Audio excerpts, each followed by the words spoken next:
Penuntutan ada mekanisme komisi kejaksaan yang bisa kemudian mengawasi tentang itu. Di pengadilan ada komisi yudisial. Jadi sebetulnya para pendiri bangsa ini, termasuk pada pembuat undang-undang ini, sudah sedemikian komprehensif ya, memberikan ruang-ruang untuk mekanisme kontrol tadi itu. Jadi demikianlah artinya bahwa jangan sampai itu terjadi kesewenang-wenangan, terjadi pelanggaran hak asasi manusia. Maka kalau sampai ini terjadi, sekali lagi adalah masalah yang perlu kemudian didalami supaya tidak terulang lagi di masa yang akan datang gitu. Tapi saya berkatakan kalau seandainya ini rekayasa murni, saya kira sekuat apa rekayasa tadi itu pasti tentu dasarkan alat bukti, fakta, dan barang bukti yang mendukung tentang itu gitu. Saya ini orang yang berdiri tegak buat Polri, Bang. Saya sudah lebih dari 10 kali, ya Rahmat, mengirim surat ke Propam, Bang, Kabid Propam. Tidak satu pun ditindaklanjuti. Apa namanya tindak lanjuti? Panggil kita apa? Nggak ada. Surat-saudara kami terima, kami tidak sampaikan ke yang bersangkutan. Tak ada jawaban sampai hari ini.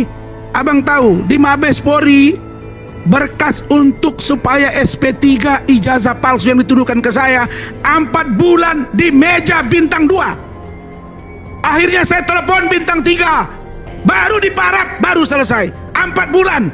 Dan inilah orang yang disebut-sebut diduga backingan Hotman Paris. Panggil Pak Kapolri saya, biar saya jelasin. Orang ini terlalu berani, terlalu sombong, dan pernah dipecat oleh Kongres Advokat Indonesia. Makanya regulasi tentang pemecatan tidak ada. Mudahnya seorang pengacara langsung pindah ke sana dan mengatakan bahasnya belum dicabut. Dan saya apresiasi buat Kongres Advokat Indonesia juga langsung memberi apresiasi pemecatan. Walaupun awalnya saya adalah orang yang paling keras terhadap semuanya, ya. Tapi memang ada sedikit saya baru merenungkan saat ini. Seandainya fokus saja Mahkamah Agung pada pelaporan Rasman dan istrinya. Karena Rasman dan istrinya lah yang mengatakan katanya ini masuk angin segala macam, membuat keonaran. Sedangkan Firdaus ini tidak perlu lagi dipidana dia. Kenapa? Karena sudah dipecat gitu. Makanya kayak misalnya hakim melakukan ribut, apakah hakim langsung hakimnya saya laporkan ke polisi juga? Tidak kan? Tetap melalui komisi yudisial, melalui Bawas Mahkamah Agung. Ya, itu menurut saya. Karena ini kita sebagai lawyer, kita juga sekarang nggak boleh lagi penjarakan lawyer gitu. Karena lawyer ini punya hak imunitas. Ya, walaupun secara etis tidak. Karena Rasman ini rekam jejaknya memang dari awal semua teriak, ngamuk. Saya aja kalau marah-marah, saya pernah buka puasa orang tua saya, dia ngamuk. Warat, kamu ini begini. Kamu tidak punya istri, tidak punya rumah, segala macam, menghina. Memang repot seperti perempuan, Bang. Saya kira bahwa mekanisme surat menyurat mestinya kan ditindaklanjuti kan gitu. Saya tidak bicara tentang soal kasus tadi itu, tetapi secara teoritis ya, secara normatif, bahwa ketika ada keberatan oleh warga bangsa, masyarakat, mestinya ditindaklanjuti sebagaimana mestinya. Kenapa bisa seperti ini? Sudah berapa lama itu? Abang tahu, kalau tidak bintang 3 itu saya telepon, tidak keluar parap itu dari bintang 2 itu. Disposisi tak keluar, tahu semua ini siapa orangnya. Saya sayang sama Polri ini. Pak Kapolri ini niatnya baik. Kabareskrim, Irwasum, yang di bawah-bawah ini yang mengolah ke atas. Itu yang terjadi sekarang, Bang. Saya nggak tahu karena dia membela. Saya setuju dengan apa namanya dibilang oleh Prof.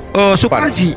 Sepahit apapun pengadilan kita, tidak kemudian itu legitimasi kepada para advokat. Kemudian apa namanya untuk berjuang seperti dibilang. Saya habis kemudian apa namanya memberikan uang dan lain-lain. Di kode etik advokat jangankan memberikan uang, ya Mas Aiman, jangankan memberikan uang, memberi jaminan pun kepada kliennya untuk memenangkan perkara, Mas Aiman, tidak bisa. Itu sudah sangat tepat karena marwah wibawa pengadilan sudah dihina sebegitu buruk. Itulah salah satu kelemahan di Indonesia. Kalau itu terjadi di Singapura, ya, atau di Inggris atau di Amerika, hakim berhak langsung perintahkan dari meja sidang tahan tanpa ada BAP segala macam. Itulah undang-undang itu langsung hak minit itu juga ditahan. Cuma di kita belum ada undang-undang kontemporer.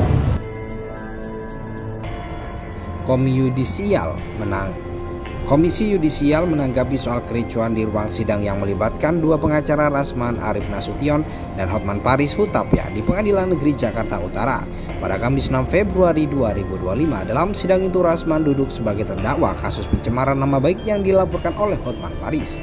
Komisi Yudisial telah menerjunkan tim untuk mengumpulkan keterangan terkait kericuan sidang kasus pencemaran nama baik dengan terdakwa RN, kata juru bicara KY Mukti Fajar Nur Dewata dalam keterangan tertulis. Dia menuturkan tindakan tersebut merupakan respon cepat Komisi Yudisial sebab ada dugaan perbuatan merendahkan kehormatan dan keluhuran hakim. Sehari setelah kericuan sidang Rasman Nasution dan Hotman Paris viral, tim advokasi hakim KY telah bertemu dengan Ketua PN Jakarta Utara. Selain itu, Komisi Yudisial juga bertemu dengan Majelis Hakim perkara pencemaran nama baik terdakwa Rasman Nasution. Ini dilakukan untuk mendapatkan tambahan keterangan mengenai peristiwa tersebut. Mukti menjelaskan, peristiwa ini dipicu saat Majelis Hakim meminta persidangan dengan agenda keterangan saksi korban dilaksanakan secara tertutup.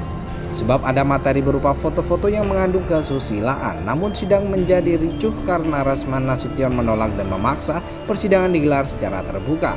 Dalam video yang diunggah oleh akun Instagram @HotmanParisOfficial, tampak Rasman menghampiri Hotman Paris setelah majelis hakim keluar dari ruangan. Rasman terlihat memegang pundak Hotman yang sedang duduk di kursi saksi. Keduanya pun dilerai dan Hotman digiring keluar ruang sidang. Tidak hanya itu, dalam video viral lainnya, salah satu pengacara Rasman naik ke atas meja. KY sangat menyayangkan peristiwa ini dan berharap tidak ada peristiwa serupa di kemudian hari. Ujar anggota Komisi Yudisial ini, kami meminta pihak-pihak perkara untuk menghormati pengadilan dan hakim, serta menjaga tata tertib persidangan. Hal senada disampaikan anggota KY bin Ziyad Qaddafi, selaku Ketua Bidang SDM Advokasi Hukum Penelitian dan Pengembangan Komisi Yudisial. KY mengimbau kepada para advokat agar dapat menjaga marwah hakim dan ketertiban di pengadilan, tegasnya.